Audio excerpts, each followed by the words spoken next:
Despite the fancy cancer treatment centers, no shave Novembers, and awareness walks, cancer is still the second leading cause of death for Americans.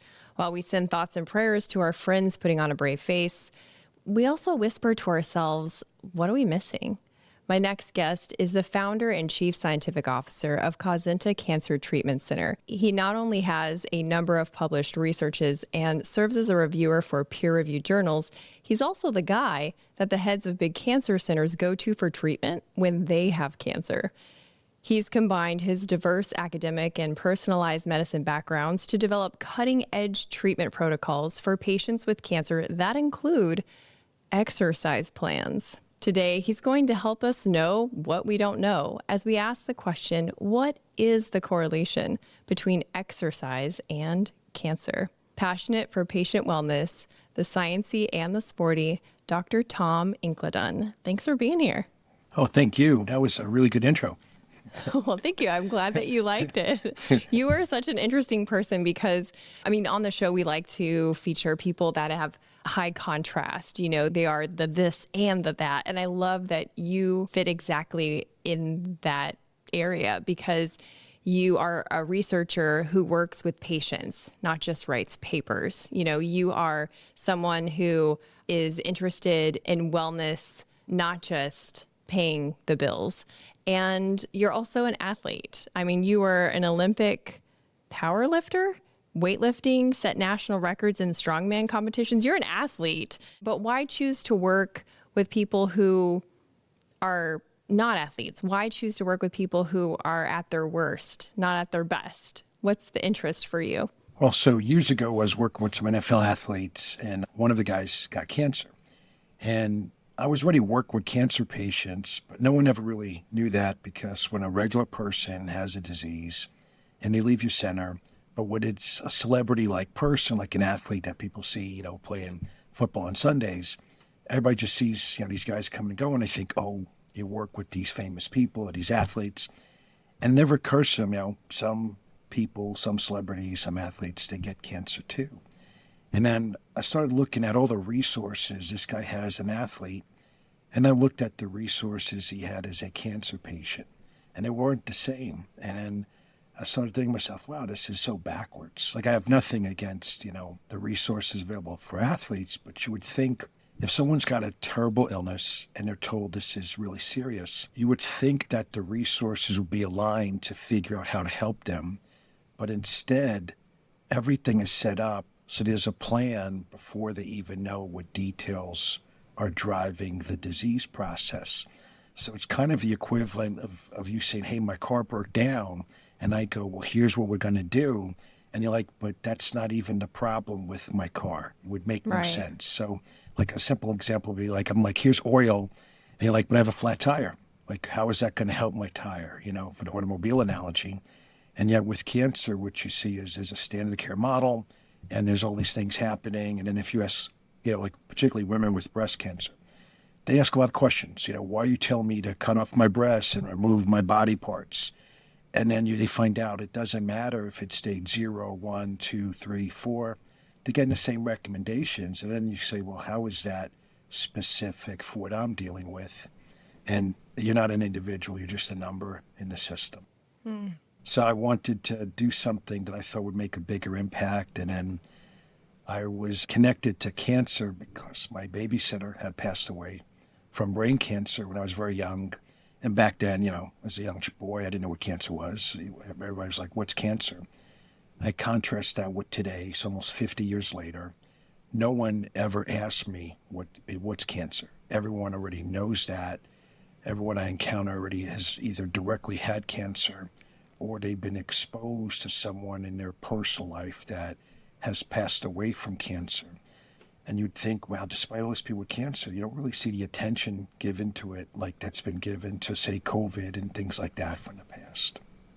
Well, the attention is that I see just as a regular person is on, like pink ribbons and like community. And community is important, but I always kind of wonder quietly, because it feels like a taboo question to ask, is no one concerned about like how is this happening, or, the reoccurrence of cancer after traditional chemo rounds. Why are those questions not being asked?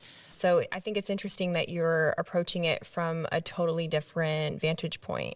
So you brought up something that triggered a thought. So years ago, I watched this woman. She's lost all her hair. Beautiful woman, lose all her hair. She's got the scarf on her head, and she's struggling to walk to ring the bell. And everybody's celebrating. And she, came then to my center to get stronger. And she's like, "What do you think of all this?" She showed me the video. I said, "I got nothing against you trying to beat this terrible disease. I really don't. But I find it completely offensive that we're celebrating that all these other areas of your health have been sabotaged. You lost all your hair. You can't think clearly. You have heart damage. You have liver damage. You have bone damage. You have issues with hormone function. But we're saying, hey, you walked and touched the bell." And that to me is an example of medicine failing. That is not an example of medicine succeeding. What my expectations would be, as someone that's intelligent, as someone who has resources that are aligned, not only are you beating the cancer, but you should look better than ever before in your life. You should be physically capable of doing more than ever before in your life. It's kind of like you got one check and you got like 10 minuses, right? And we're saying, "Oh, this is a win." It's like, no, that's not a win. If this was a sports team, you don't say, "Oh, coach, I caught the ball." You're like, "But you didn't score." Like, that doesn't matter, Sure. And that's what I thought, is that it almost seems like we're allowing these side effects in the pursuit of a singular goal without looking at the rest of the health of the human being. So when we started doing strength training, we started adding all the exercise with oxygen, all these therapies. And I'm telling people, you're going to do 1,000 calories in a workout. Everyone thought I was crazy. Everyone's like, "This guy's a quack," until everyone started actually doing 1,000 calories in their workouts. And then What do you mean 1,000 calories in the workout? So let's say you're working out on a machine and you look at the calorie counter and it tells you how many calories you're burning, So like each minute you're burning so many calories, and as the time goes on. So what I started realizing is that a lot of people had lowered their standards and their goals. And if we were to say, "Look, you are capable of doing anything you put your mind to, so why would you settle for a lesser version of yourself? Why don't we see how good you can be?" And we, kind of added like that positive energy aspect to it. And then we started creating this community where I literally had like, petite woman crushing it on EWAT, moving 400 pounds of resistance. And now you got the next person with cancer walking through the door. They're in a wheelchair. They're barely standing. And they're watching this woman and they're intimidated by her. And so now the guy's like, "I'm never going to be able to do that." I said, "Well, why don't you wait till she's done working out, and why don't you talk to her?" She's saying, "Yeah, I came here in a wheelchair. I couldn't stand. And now look at me." And he's like, "Really?" Like, it was really difficult for people to accept that this is possible with a human body. And part of it is because when they go to the hospital, they go see their oncologist. Well, I should say their practitioner, nurse practitioner, or the PA. They don't really see the oncologist that often. Mm-hmm. When they see the healthcare professional, everyone's like, "Be careful, don't get hurt." So they're very fear-based in their approach. And then what winds up happening is everyone becomes so guarded and afraid of getting hurt, they don't really put effort into what they're doing. So they're doing chair exercises. Nothing wrong with that if you can't move.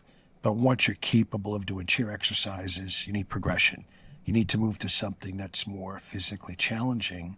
And as we move people to more physically challenging movement patterns, what you see is they're adding muscle, and in half the patients, their tumors are shrinking. And then we look at simultaneous data that other researchers have published, that moving very fast, like sprinting, and lifting very heavy weights, it creates shear forces that kill cancer cells that are in circulation.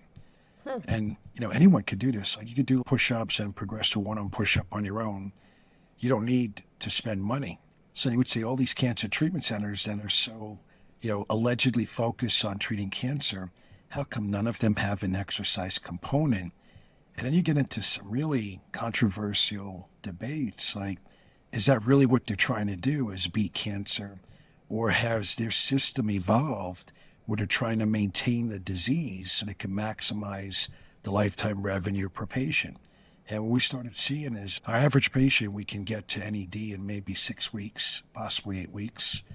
And then other centers, years, the same cancers people are dealing with. And what's NAD? No evidence of disease.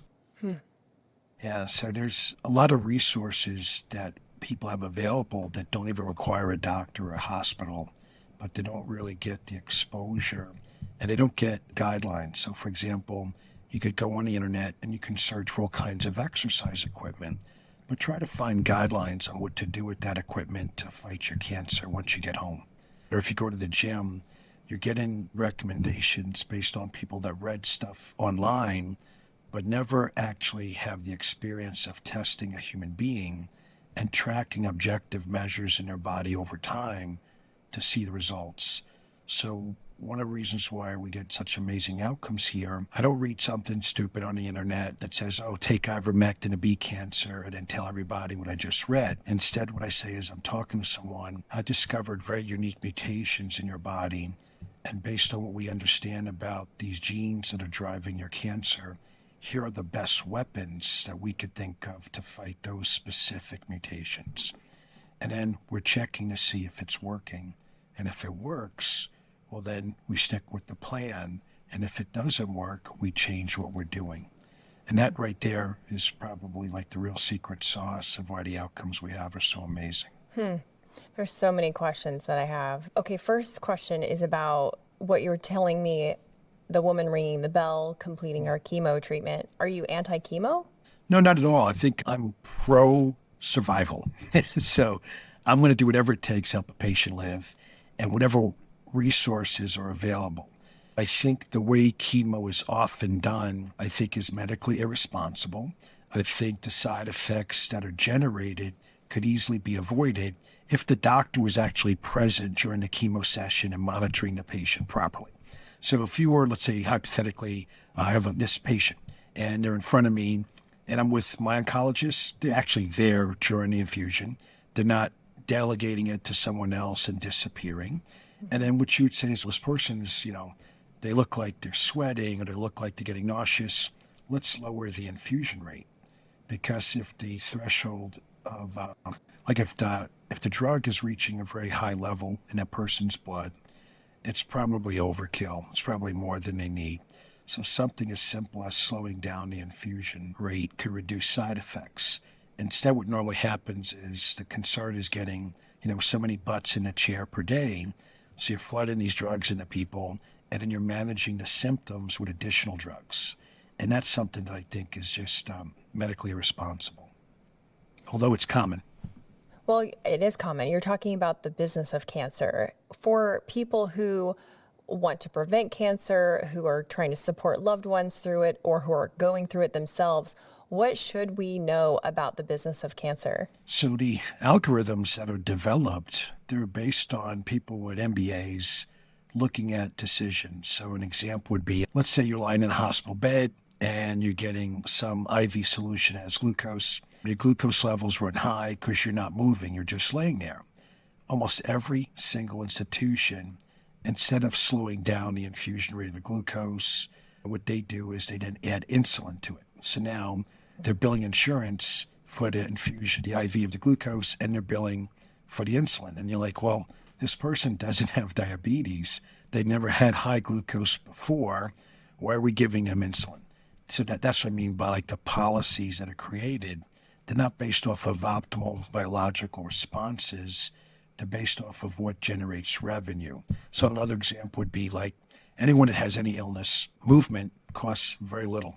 You could easily lead a movement program at any hospital in the world. And you could create a community environment where hundreds of people could be working out together and supporting each other in numerous ways. Instead of doing that, the first thing people are going to get is drugs.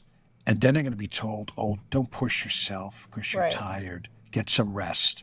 And then what happens once we get too much rest, we lose muscle. We have atrophy of our brain. We lose the ability to control our body. And then as we get weaker, you get more drugs added to the mix. And so it's not really a health journey that most people would embrace if they could see all those components outlined in front of them. One of the things, you mentioned about supporting loved ones, one of the things I see a lot that I really would caution any family, any couple, when an individual has cancer, the best way to help that person is to ask them what they want to do. It's not to tell them what to do. I see a lot of times, particularly like a husband and wife scenario, where one person, really loves their partner and they don't want to see anything happen to them.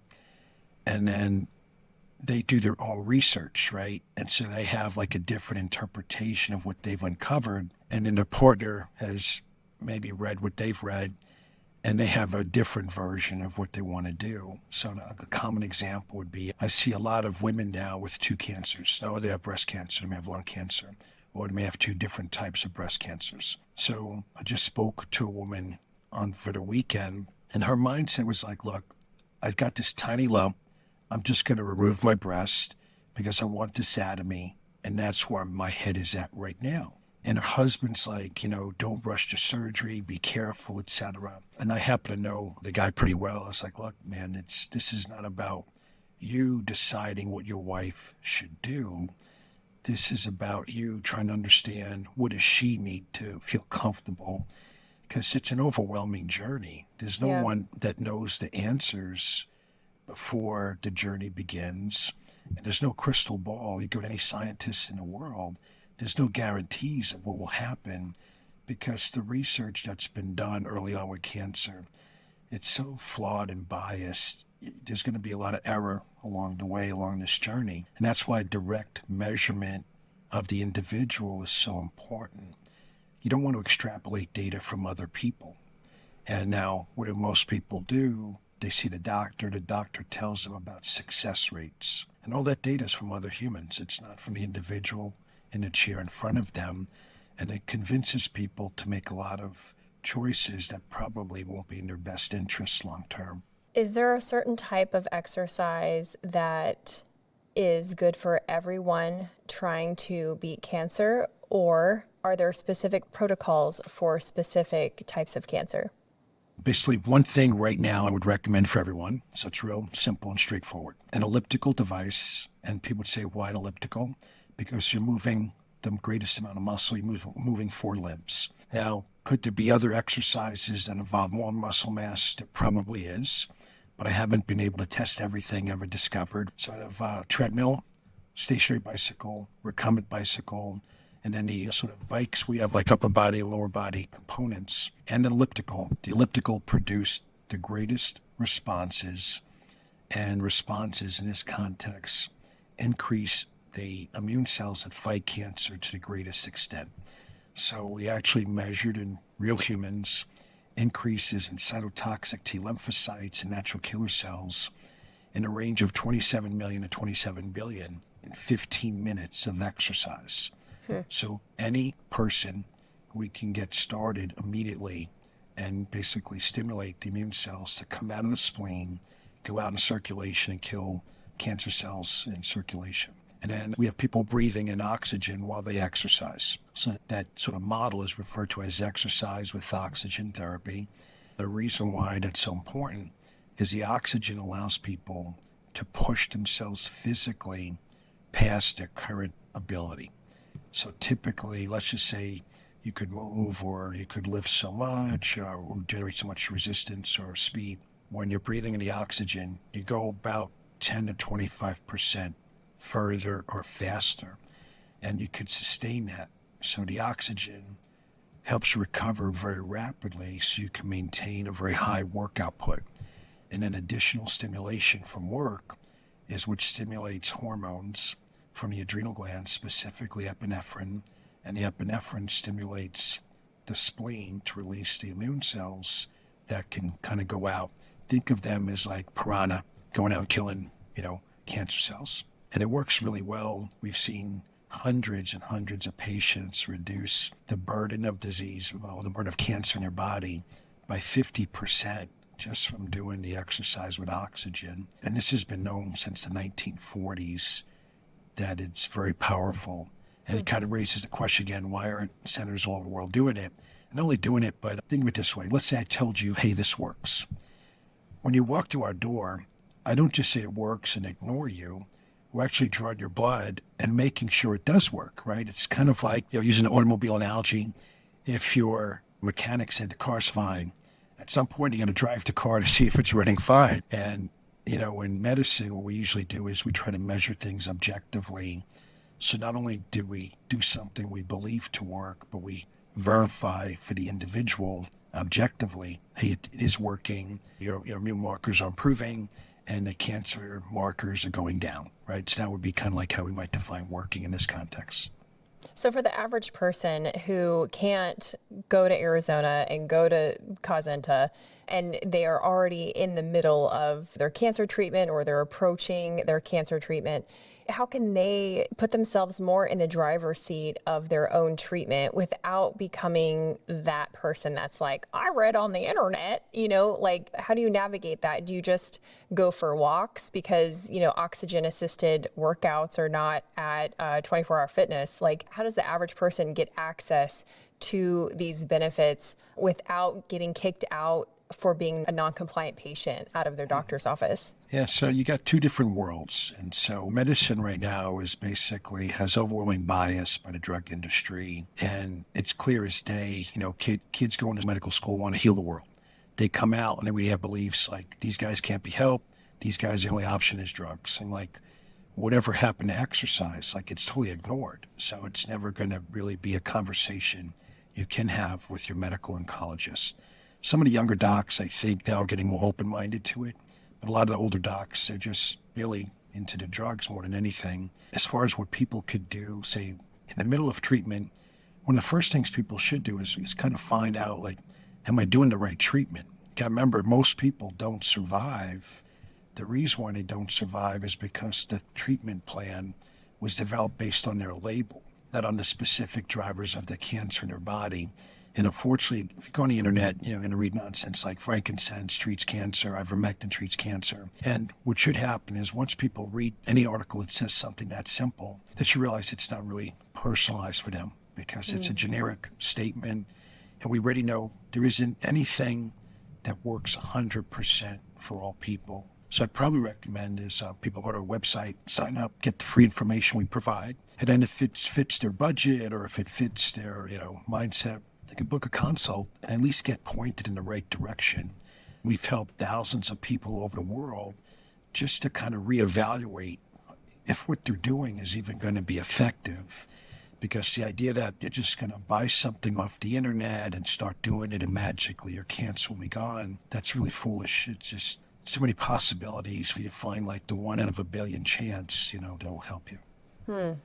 Over 70%-ish of Americans are overweight or obese. How do you help those patients who are obviously non-athletic have what essentially is an athletic mindset when it comes to becoming a scientist of your own health? And okay, we're going to track this and we're going to track that and we're going to make an effort here and make an effort there. Those are all athletic concepts that the average person who has been conditioned to a passive role in their healthcare does not understand. Like, how do you help overcome that mental part of it?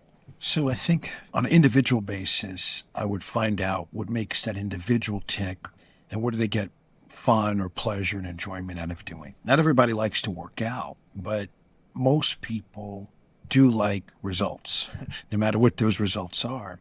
And if we could connect where they are to the result they want, and then figure out how to make with the process fun. Like in the past, what I've done, I've had a lot of patients that hated working out. They say, I don't want to do it. But they liked walking their dog. They liked playing with their grandchildren. They could do that all day because they got fun out of that. So then we would say, okay, let's work with what you're willing to do. And then as people get results, typically, one observation I made many, many years ago, the more fit and healthy you become, the less pleasure you get out of sitting still and doing nothing. Typically, when a body feels good, you want to explore more things because it feels good to do those things. So someone has pain, they're not going to say, hey, let's go out and get up and go hiking. But someone that can move well, they're like, hey, let's go hiking today because there's a certain pleasure or reward they get out of those physical experiences. So in terms of like, if I had to make policies or guidelines for everyone, I would say when you wake up in the morning, just try to move, do something. And then that movement would be whatever doesn't hurt you. So if walking, let's say, hurts someone's hips or knees, well, then maybe we could start off with some simple floor exercises and even things like planks. You can see on the internet a lot of cool movement patterns. There's lots of guys showing how they took basic push-ups or side planks and create all these other movements out of them. So you don't have to leave your home, and you could actually get enough stimulation of your muscle and burn enough calories and basically, in a living room floor. So that would be, how you would start incorporating movement in. And so I'd say something every morning. And then after you're done eating for the day, try to do some light movement after that to help burn excess calories. And then that will combat metabolic issues like obesity, diabetes, to reduce the likelihood of cancer as well. Is cancer a metabolic disease? Well, I guess depends on what research data you're looking at, So the basic definition of cancer is its uncontrolled proliferation of cells. In other words, a cell lost its ability of contact inhibition. Instead of hitting a boundary and stopping, it hits this boundary and says, I want to grow anyway, and keep dividing and dividing and dividing. So that would be the very simple form of cancer. Now, in terms of what is making these cells continue to grow when under normal conditions a cell would not be dividing and growing, then you might say, well, it's this gene. And then you might say, well, that gene controls these set of proteins that affect the mitochondria. And you might say within the mitochondria, there's this oxidative stress, or within the mitochondria, there's this dysfunction in various metabolic pathways. So I think it's overly simplistic. It's kind of like if you have 100 dominoes knocking into one another and you pick one and say, that's the cause of it all. I think that is maybe overly simplifying things. And one of my pet peeves about research and the way things are done, things get oversimplified to get money. So imagine you're the head of NIH and I come to you and I say, look, I need $10 million and I need about 20 years to figure out this complex problem. And then you go, well, when you have some data, come back. Versus I come to you and go, guess what? I figured out how cancer cells spread and I need $10 million right now and I got something to show you. And you go, here's the money. So what's happening right now, most of the studies done are so flawed, they're not really helpful. And these studies are the basis for AI. And everybody's like, oh, AI is going to do this and that. And they're missing out that a study is done in a simplified environment so you can prove a cause and effect to get some more money. And in that simplified environment, now what you've eliminated is things like environmental toxins, PFAS compounds, mycotoxins, heavy metals. So you have basically a very overly clean environment that no human actually has in their body. Right? And then how are we going to say, what does that mean? So anyway, there's a lot of concerns about how studies are being done and do they really represent what real people are encountering. And, that's a whole other podcast. You have to bring me back. Okay. I'll think about it. Yes. Okay. Well, I think there's a human tendency to love shiny things. And Oh, sure. Yeah. AI solving cancer, the robots will save us. That is a really shiny thing. And sorry, going for a walk on elliptical, not so shiny. But here's my question to you, because you have lots of oncologist friends, colleagues. If simply walking, whether it's on an elliptical or in their neighborhood, whatever is accessible to that patient, would at least help increase the positive outcomes alongside whatever traditional treatment plan that oncologist has given to that patient. Why are doctors not saying, hey, get out and walk? Are they not allowed to say, hey, you should probably exercise? Is it not permitted? So there's definitely a lot of fear of litigation, fear of liability, fear of just not wanting to hurt someone. So imagine you're my doctor and I come in struggling to walk and you got 8 to 15 minutes to help me. And most of your background education is about drugs. What's your go-to to help me? Your go-to is going to be drugs. Tom, here's this drug to help you with your cancer. You don't have enough time to even talk to me about exercise. And then in the policies of the institution, remember, in an insurance-based model, it's not about what's best for you as an individual. So let's just say you needed some electrical stimulation of the quadriceps on one leg to get it as strong as the quadriceps on the other leg. Right. And a lot of people have neurological compensations they don't even know about. But the way our model is set up, or I should say the way the FDA approval model is set up, a doctor can't recommend that treatment to help someone get stronger to fight cancer because that would be a claim the FDA has not approved. In order for you to get that help, you would have to see a physical therapist or neurologist and be diagnosed with another medical condition in order to get competent physical therapy or some kind of exercise prescription with a competent professional help you. And so what happens is the system overcomplicates things and you're bounced around, and now you're stuck waiting hours every appointment, and you just say, like, this is too much. And then meanwhile, remember, you're struggling to move around, right? Right. And so what should happen is that in an ideal world, I guess, when people come in, you'd have multiple professionals involved in the assessment in a way to figure out how do we solve this problem permanently, not just manage them according to guidelines we've been told to follow. And given that, you get a lot of creativity, and we've tested this in the past. If I ask 10 great guys, and I say, guys, this context me, men and women, like, that have established competency in the field, how would you solve this problem? And then what do you think of what this other person said? You get a lot of criticism, and you don't really get the problem solved. Now I put these people in the same room, and I said, look, guys, we have to cross the finish line. I need you guys to figure out how we're getting there. There's definitely some egos. There's definitely some, back and forth. But once everyone buys into the concept that we're solving the problem, get some really unique and cool stuff that comes out of it. And one of the ways I've been able to figure out is you have to be silly.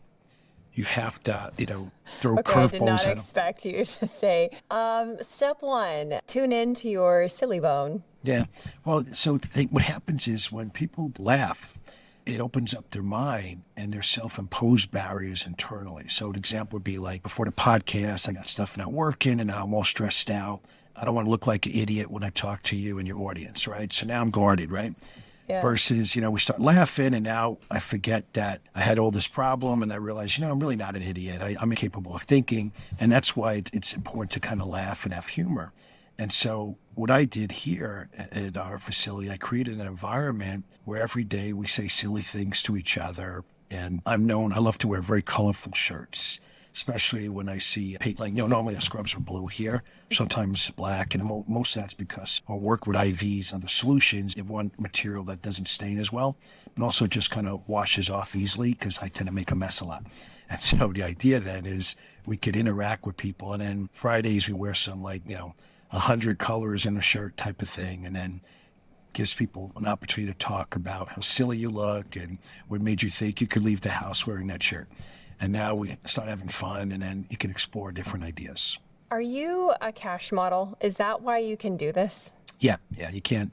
So the best thing for healthcare would be to get rid of insurance. You got to think of it this way. Imagine you went to a restaurant and you said, I want chicken. They said, I'm sorry, you can't eat chicken today because insurance doesn't allow for you to get that. And one of the things that many people don't realize is that the medical model is biased towards recommending services that insurance will cover. Right. And now when it gets to be something that, your life is on the line and you're going thinking, I'm at this giant center and I want what's best for me to survive, what you're not realizing is that the algorithms in place would be, we're going to do this bone marrow transplant because it's going to generate $500,000 of revenue for the institution. And we could do that 3 times, make $1.5 million that the insurance pays. And it won't impact your quality of life or extend your survival time. In the end, you're still going to die from that disease. Well, if people knew this in advance, no one would say to the congressperson, yeah, let's have insurance. Everyone would be lobbying, let's get rid of insurance. Let's have transparency. So like someone says, I want to do a lab test. You should be able to find out the price. Like you go online for Amazon, Costco, Walmart, any giant center, and you find prices for anything. People will come and say, what does that cost? And I have to say, I have to contact the lab and see what are they charging right now, because I have to go to another company to figure out what they're charging so I could get back to you. It shouldn't be that complicated. It should be something where with all the like AI and computer technology, I just will log in and you could say, hey, I want to know whatever this test is going to be. and in seconds have it. But because you have so many different labs and they'll have different ways of pricing, you have some of the large labs like Quest, LabCorp, they may have like 20 different prices. Oh yeah, and you can't call them. Like I've tried, I have more of like a performance approach to my own health. So I really don't find the typical doctor's appointments very satisfying because they're like, well, you're not obese, so keep that up. Bye. I'm like, thank you. Not what I was going for.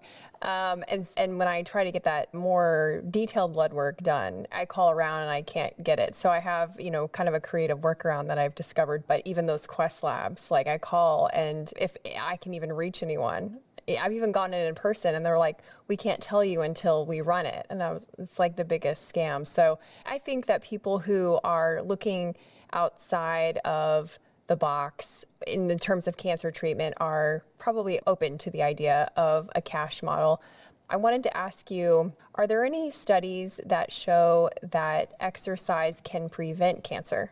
Well, yeah, if we just look at just cancer rates, they're lower in people that exercise versus don't exercise. But I think one of the challenges might be, so think about it in a couple of ways, not just who gets cancer, but maybe who lives the longest. So what if like you got cancer, but it doesn't affect your quality of life and it doesn't affect your lifespan? Probably wouldn't matter to them too much, right? Versus if you got cancer and it's like you can't move anymore, right? Or you're going to lose years of your life. I think with cancer, there's a lot of fear. And so if everyone is staying on top of their health, so you run some type of screening test, whether it's every 2 years, every year based on risk factors, if you're paying attention to your body, I see people that say, yeah, I've had blood coming out of my body, whether it's their mouth or some other opening, and they've had it for years, and they never did anything. They never went to see a doctor. And then, well, of course, then things will just get worse with time. But I think if you look at the data in terms of longevity, one of the things that's maybe been the most disappointing for me as kind of like a recovering athlete is that the people that work out the hardest don't live the longest. And that was really a bummer for me because I was an intense competitor. I wanted to lift the biggest weights and all that. But what is clear is people that move. So, we're talking, when we say people don't exercise, that's more of like formal structured exercise. But think about someone that isn't a blue collar worker. So they're not like doing heavy construction every day. They're not moving, furniture around every day, but they're walking, they're gardening, they're working around the house. Like there's physical activity happening.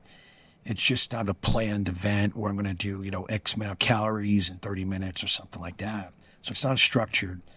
Those people seem to have the best balance of physical stress that results in they don't do nothing, but they also don't overdo it.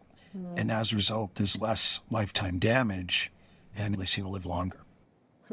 So, now you got all these guys, spend all kinds of money on longevity and regeneration.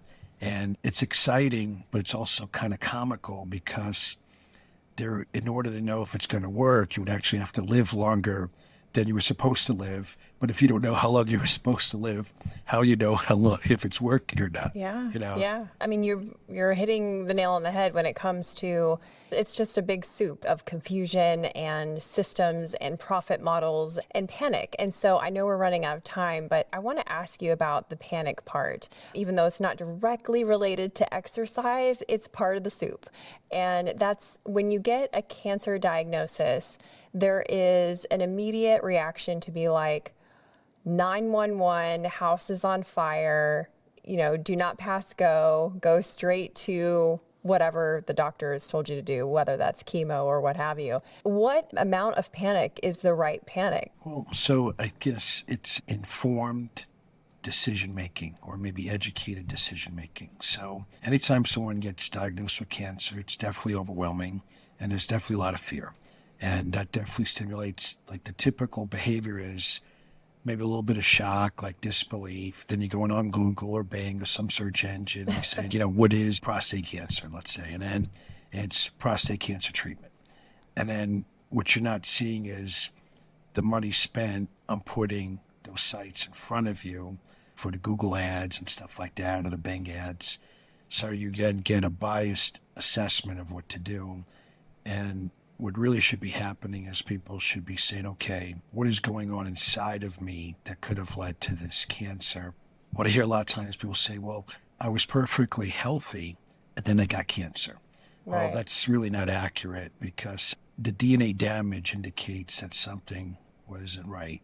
It was oxidative stress, and we know over 90% of cancers, the genes that are driving that cancer, the people weren't born with. So that means something from the environment damaged that individual's DNA. And that something is really two categories. It's organisms or the microbiome, and that microbiome could be in the mouth, could be from the blood, could be from the urogenital region, could be from the GI tract, lower GI tract, or it could be chemicals, and that's the PFAS compounds, mycotoxins, heavy metals, and environmental toxins. So what should happen is, right at the very beginning, once a patient's diagnosed, they should be tested for those areas, the organisms and the chemicals. And the rationale is they not only can cause cancer, they could stimulate cancer growth, and they can interfere with treatment responses.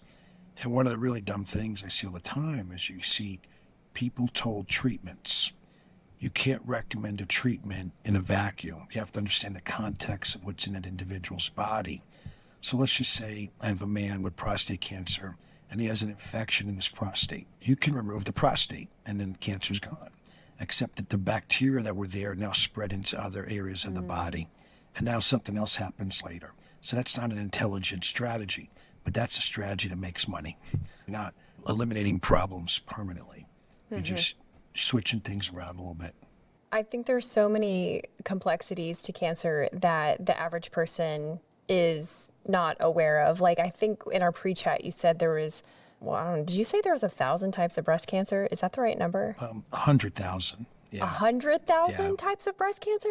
Okay, so just that alone really helps us to understand that this is a much more nuanced situation within a person. And what I love is that your center sends out these emails that I feel like just sort of drip information that can be helpful to help our friends who have cancer, or help our family members, or God forbid that we would experience that ourselves. And information helps mitigate fear. So I really appreciate, I guess this is a long-winded way of saying I appreciate your emails. I don't know. Thank you. Well, that made me think of some things, and I hope you don't mind me sharing this. But so people oftentimes ask questions like, what's the treatment success, and so forth. And there's a free ebook they could download. You have to put in your name and email and that stuff. And you could do that, or I could just tell you like the two main questions every patient or the family member should ask of any medical professional. And the first is, how will you fight the cancer in my body? Because we want to move away from success rates for label and talk about specifics for what an individual is dealing with. And then the second question is, what will you do when this doesn't work? Because everyone forgets that the data overall shows that the death rates aren't decreasing. So all these new drugs, all these different therapies, all these procedures that everyone's talking about, add them all up, zero impact. Just like we mentioned earlier on about obesity, it's grown exponentially. Things like diabetes have quadrupled over the last 30 years, despite all the diabetes drugs. So this just kind of shows you the medical system is not about optimal results like crossing the finish line. The medical system has evolved to what generates revenue. And so knowing that, patients should go in to assess, is this center or is this professional going to be able to help me? So if they have a plan before they know your name, then you're a number. You're not going to get the best results. And if they could basically articulate the reason why I'm recommending, whether it's chemo, vitamin C, or whatever the agent might be, is because you have this mutation, and I have data showing that this works for that mutation driving your cancer. And then if that doesn't work, well, I have these other solutions that may work better for you. That would be an ideal sort of answer. But most people say, I've never heard that before from any medical professional. Yeah. Yeah. Well, this is good information to know. We had another guest on the show a while back that taught us to ask about the number needed to treat when prescribed a medicine from your doctor, which was like just a lovely, simple question, easy to remember. How many people have to take this medicine and endure the potential side effects before one person can experience the benefit that said medicine is advertising? And I thought, wow, that's just so good. So I think you've given us that equivalency for cancer treatment, that it's incredibly specific to the person, that the cancer could be a number of things, and that detailed testing is important. Can you tell people as we wrap up where they can get on that email list that we talked about, and if they want to inquire about becoming a patient, or if they want to help someone they know become a patient, what's that process? They could just go to causenta.com, and that's causcenta.com. And if they want to get started, literally on the first page says, let's get started, and just fill out the name and email, and someone will contact them from my organization. And then towards the bottom of the page, there's a way to sign up for newsletters or emails. We do a lot of stuff besides cancer, but because so many people contact us with cancer, it's kind of like the majority of what we focus on, because there's always things coming out. I'm like, oh my God, that's so stupid. I can't believe that someone's putting this out there. Well, I mean, think of it this way. You have your own health background. And imagine you have real world experience seeing yourself and other people accomplish certain goals and results. And I come along and I'm like, hey, just drink this bottle of water and you're going to add 10 pounds of muscle. There's no way it's that easy, because with all the water I drank, I would, have, all this extra muscle or something. And then anyone with actual experience knows it takes a little bit more effort than a lot of the information that's sometimes disseminated. The reason why it's disseminated the way it is because most people are so challenged for time or challenged in other ways. They're looking for fast, easy solutions. And the copywriting and some of the marketing efforts that are out there now, they're very compelling and very convincing. But they oversimplify things that may make people go in the wrong direction with their healthcare.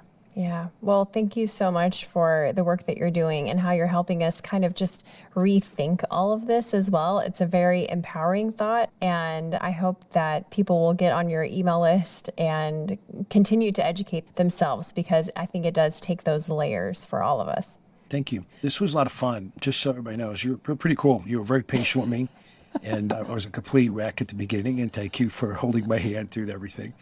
And I invite you and your husband to come on down. I always tell people, find out for yourself. See what it's like, because the stuff we're doing right now, like, I'm really excited. January 1, we're going to make some major announcements that's going to really disrupt healthcare. I like to disrupt things, but in a positive way. Like, I don't want to disrupt things where people are harmed or people are inconvenienced, but I want to be able to disrupt things in a way where people will get faster results at a lower price point. And results in a way like, it's not just fighting cancer, but hey, I'm stronger or I'm smarter. Now to me, that's where we are today with medicine. We can improve multiple areas of your health, not just like, hey, I'm really glad you don't have breast cancer anymore. It's like, hey, you look better than you ever did, 20 years ago, and you're smarter than ever. And the breast cancer, we're not even worried about that because that's gone by the wayside. That's where we should be right now.